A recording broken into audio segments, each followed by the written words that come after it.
ছুরি বটি ছাড়াই কখনো একটি জামা কাপড়ের ক্লিপের সাহায্যে সবজি কেটে দেখেছেন? চলুন দেখে নিই। এই যে ঝিঙা বলুন, চিচিঙ্গা বলুন, এই জাতীয় সবজিগুলো যখন আমরা বটি দিয়ে ছুরি দিয়ে খোসা ছাড়াই, খোসার সঙ্গে অনেকটা পরিমাণ সবজি আমাদের নষ্ট হয়। তাই আমাদের বাড়িতে এই ধরনের অনেক পুরনো জামা কাপড়ের ক্লিপ থাকে। জামা কাপড়ের ক্লিপের হ্যান্ডেলের অংশ দিয়ে এইভাবে একটু ঘষলেই দেখবেন মূলো, চিচিঙ্গা, ঝিঙা, এমনকি গাজর জাতীয় সবজির খোসা ছাড়িয়ে নিতে পারবেন। সেই সঙ্গে আপনারা চাইলে এই যে গাটি কচুর খোসাও এইভাবে খুব দ্রুত ছাড়ানো যায়, ছুরি বটির কোনো রকম প্রয়োজন পড়ে না। তাছাড়াও অনেক সময় আমরা বড়রা বাড়ি থাকি না, ছোটরা বাড়ি থাকে, রান্নাবাড়ি করে, ছুরি বটি দিয়ে ঝিঙা, চিচিঙ্গা, লাউ, বাঁধাকপি এই জাতীয় সবজি কাটতে গেলে হাত কেটে যায়। তাই এই ধরনের গ্লাস প্রত্যেকের বাড়িতেই থাকে। আর এইভাবে এই জাতীয় নরম সবজিগুলো ছুরি বটি ছাড়াই শুধু একটি গ্লাসের সাহায্যেই খুব সহজেই কেটে নেওয়া যায়। ভালো লাগলে আইডিয়াটি অবশ্যই ট্রাই করে দেখুন। ডিম সেদ্ধ করার পর ডিমটা কিন্তু অনেকক্ষণ গরম থাকে, আর গরম ডিমের খোসা ছাড়াতে আমাদের অনেকেরই ভীষণ অসুবিধার মধ্যে পড়তে হয়। আর দেখা যায় খোসা ছাড়াতে গেলে খোসার মধ্যে ডিমের খানিকটা অংশ উঠে উঠে চলে আসে।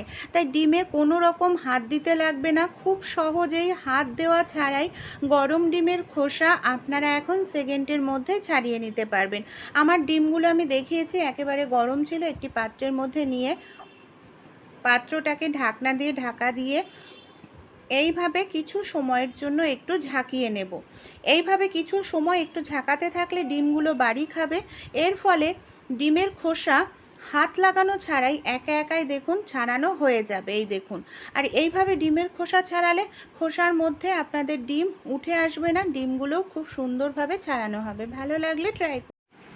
গরম ভাতের মধ্যে আপনারা কখনো তেজপাতা দিয়ে দেখেছেন? আমরা অনেক সময় ভাত রান্না করি, দেখা যায় ভুলবশত কারণে জলটা কম হয়ে যায়। আর ভাতের মধ্যে জল কম হলে দেখা যায় ভাতটা নিচের থেকে পুড়ে ওঠে। আর এই পুড়ে গেলে পুরো ভাতটা থেকেই পোড়া একটা বাজে গন্ধ বের হতে থাকে। পোড়া গন্ধ হলে সেই ভাতটা খাওয়া যায় না, ফেলে দিতে লাগে। তাই সহজ একটি টিপস আপনাদের সঙ্গে শেয়ার করব।